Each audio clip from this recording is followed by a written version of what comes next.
Good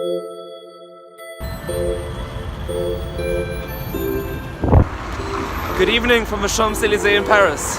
I just finished a long hard week of work and as a result just left work and only have my iPhone with me. But with that sunset situation unfolding in the background, I'd hate to miss it. Let's go check it out.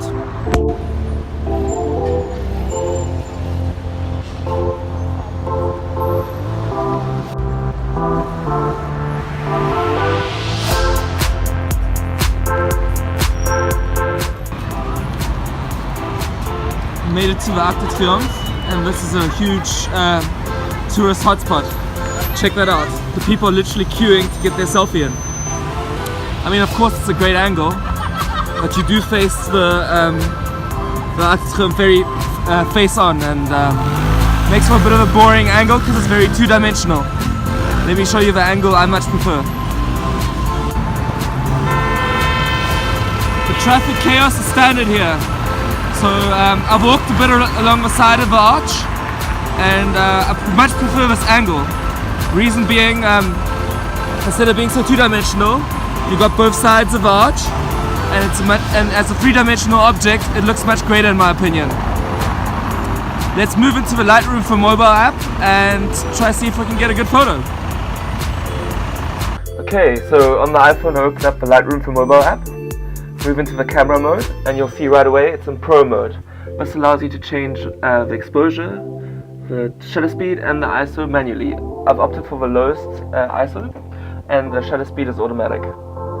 Now I'm just waiting for the right composition and the right cars to be in place, and just gotta have a bit of patience, I guess.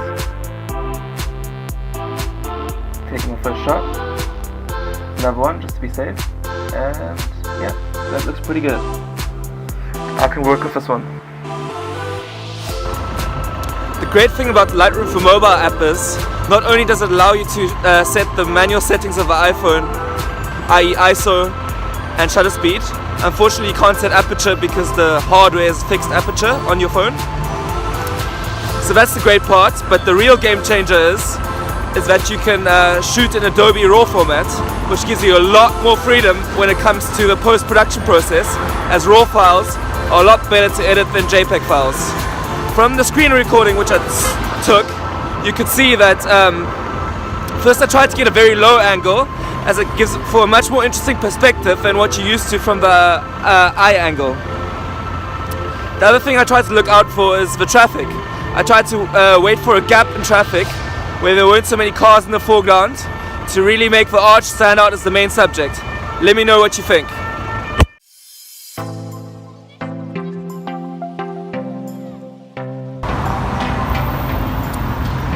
I've walked further around the arch and noticed there's a huge construction site over here that pretty much rules out half the arch angle-wise. So that's not so great this time around, but I guess we'll stick to taking photographs from this side and see if we can maybe find another interesting angle to the one I've already taken. Let's check it out.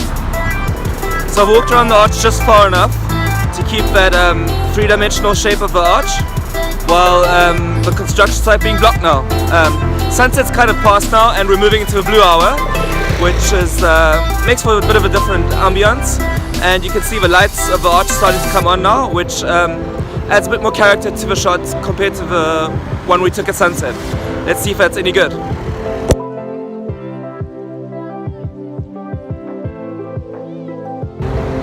So in that last shot I kept the ISO very low, and that brought about a much slower shutter speed to get the right exposure value into the photo, and in this case the shutter speed was about 1/5 of a second or 1/4 of a second, and due to that you can see the cars had a lot of motion blur, and they came in really great because look at the energy of this place, all the cars moving around this crazy roundabout. So using that slower shutter speed and getting the motion blur on the cars really kind of epitomizes to me the energy of this place, and makes for a great contrast against the still arch that towers above all.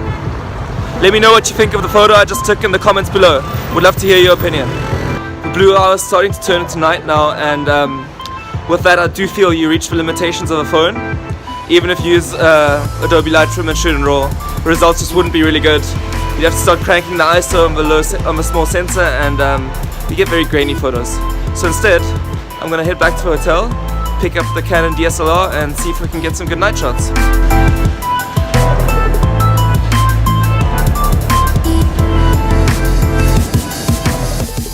So due to some unforeseen circumstances, there won't be any night photography tonight. Long story short, I'm on the other side of town in a new hotel, and let's go check out the hotel room anyway.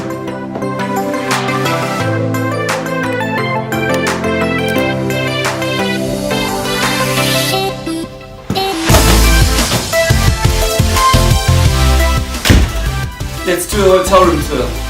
I heard every good vlog should have one. So this is the living room of the hotel room. Comes with a super big couch. Massive TV. And just if you desire to do some work. A bar as well. And I've been told the mini bar is completely free of charge, which is awesome. Moving on to the bedroom, because every hotel room should have that separate, right? Decent sized bed, just in case you feel a bit too cramped. And last but not least, the toilet. Okay. So tonight did not end up being photography filled, but this made my day anyway. As always, I hope you enjoyed watching, and if you did, be sure to like, comment and subscribe. See you in the next one.